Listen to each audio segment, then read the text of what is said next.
Welcome to the History of North America. I'm Mark Vinette. Teddy Roosevelt faced many challenges at the end of his life, but none of that stopped him from attempting to reassemble the Rough Riders for a final charge against the Germans in World War I, pushing them into a likely suicide mission of a cavalry attack against 50 caliber machine guns. Let's sample a taste of what a fellow member of the Parthenon Podcast Network has to offer on this topic with an episode of History Unplugged with Scott Rank. Teddy Roosevelt had many heroic accomplishments in his life that he performed before and after he was president. He led the Rough Riders, a volunteer cavalry regiment in the Battle of San Juan Heights in the Spanish-American War of 1898.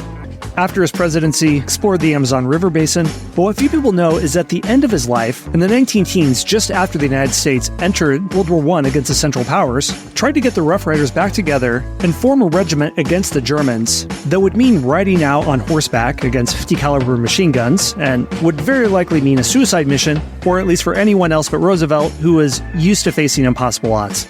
We're going to look at the final years of Roosevelt's life with guest Bill Hazelgrove, author of the new book, The Last Charge of the Rough Rider. We look at his plans for another run at the presidency in 1920, the numerous books he wrote, but the challenges he faced at this time, particularly terrible health, since he was racked with rheumatism and embolism and pathogens in his blood. And although he wasn't able to raise up a volunteer cavalry regiment, what would have happened if he would have fought in World War I? This is an exploration of a chapter in the epic life of Teddy Roosevelt. If there were any other ex-president who made the rounds on media claiming that he was going to lead a military regiment and go directly into war, I would have 0% belief that were true. However, when we're talking about Teddy Roosevelt, I have more belief that he would actually jump back into the saddle, literally lead a cavalry charge into war as a man in his late 50s. So before jumping into the story, can you tell me about him in the Amazon? Roosevelt, after the election, goes down the Amazon, and this is so Roosevelt. He goes down to the river. It was called the River of Doubt on this expedition for the National Geographic Society. And he takes his son with him, Kermit. And of course, things go bad. There's a murder that takes place. They're running out of food. They get lost.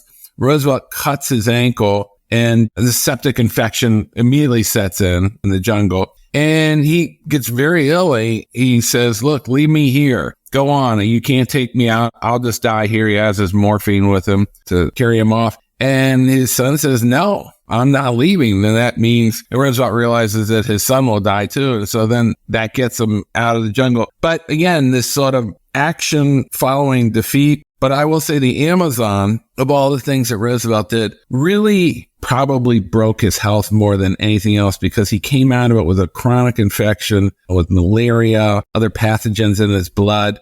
He lost probably 40 to 50 pounds, and he never quite recovered from this big adventure. That helps frame the next chapter, because not to say that he has a death wish, but he's probably more cognizant than any other adventure that jumping into World War I could finish him off. And perhaps he doesn't see that as a bug, but a feature, going out gallantly with his last ounce of strength. Well, let's look at the request itself that he gives to Woodrow Wilson to lead his own regiment. What was this request? And it sounds crazy because when we think of World War I, we imagine machine gun nests mowing down people, but this isn't as crazy because we're still in the light of the late 19th century. Cavalry is a primary unit of any sort of military assault. So this isn't as crazy as it sounds, although it's still something. So what was this request and how did it make sense in the times? Well, Roosevelt, he always imagined or fantasized about getting the Rough Riders together. When Taft was president and trouble started in Mexico, he wrote a letter to Taft saying, hey, I can get the Rough Riders fired up and go down there and get Pancho Villa and these Mexicans who have been raiding the border and killing Americans and all that. Well, it didn't come about. And so he sort of shelved it. Well, World War I is on the horizon, and Wilson and Roosevelt, just to set the stage, hate each other, basically, ever since Wilson beat him in 1912. And they're very different men. Wilson is this sort of iconoclastic Princeton professor who's very interior. Roosevelt is all exterior. Roosevelt is just charge ahead. Wilson calls him a great big boy. And when war starts to appear on the horizon with Germany and ships are getting sunk, Roosevelt just basically roasts Wilson and calls him a coward, lily-livered skunk, a mollycoddle, everything he can think of to needle him into declaring war on Germany. And Roosevelt is merciless. But during this time, too, as war comes, Roosevelt starts writing Secretary Baker letters saying, listen, I can resurrect the Rough Riders. I will lead a division of Rough Riders against the Germans. And I can go over right away. And this is ignoring, well, as he said before, the war had changed. Warfare had changed. Now, most historians have glanced over this as just this crazy old man at the end of his life kind of going off the rails. But that's just not true. If you look at the newspapers of the day, they're all for Roosevelt going. Big headlines that say Roosevelt to go to France, Roosevelt raising division, editorials saying Roosevelt should go over there. And basically what they're saying is, look, Americans are superior. We'll show these British and French how to fight. Because again, there is no radio. We have no television. We're behind our oceans. We hear of this crazy trench warfare, but there's no reality to it for us. In our last war, we had men on horseback charging each other. And again, the plains wars against the Indians, so it was very one-sided. So Roosevelt coming along saying, you know what, I can do this, and people support him. Well, he starts to elaborate this with Baker, who he drives crazy, basically, because Baker writes him back saying, listen, this has to go through Congress, and this is not really something we want to do. Well, Roosevelt ignores him and says, no, I've got a whole plan. So he writes him basically a 16-page letter outlining his division. He's going to have machine gun division. He's going to have an ambulance division. So it's sort of like a super Rough Riders, if you will. And I will lead it.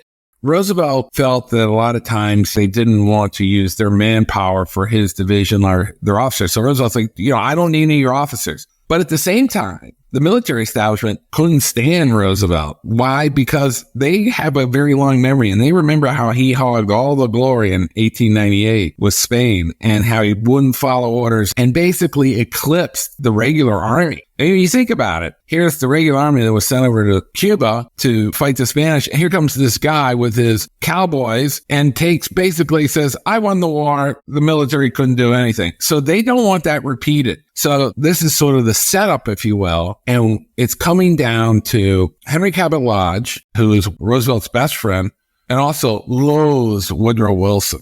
Lodge famously said, I never thought I'd loathe anybody as much as I do Woodrow Wilson. And that's because they're basically really alike. They both think they're the smartest guys in the room. And Lodge is a Republican leader. Well, he gets through the House. Amazingly, this wasn't just a crazy notion. He gets Roosevelt's division past the okay through the House. So the headlines then all over the United States are Roosevelt going to France. The resolution passes the House. All Woodrow Wilson has to do is sign off on it. It's attached to the draft bill. War has been declared. And Roosevelt's all set to go. So Congress has said, yes, we back this. We back you going over there with your 250,000 men. And Roosevelt boasted this is how many he had signed up. Men all over the country wanted to go with him. And this was taken out of the fantasy realm very much. This was not this crazy notion, which is sort of history sort of handed to us that this was just some sort of little weird footnote. It really wasn't. And the British and the French desperately wanted Roosevelt to come over. They thought this would be great. I mean, they were losing the war.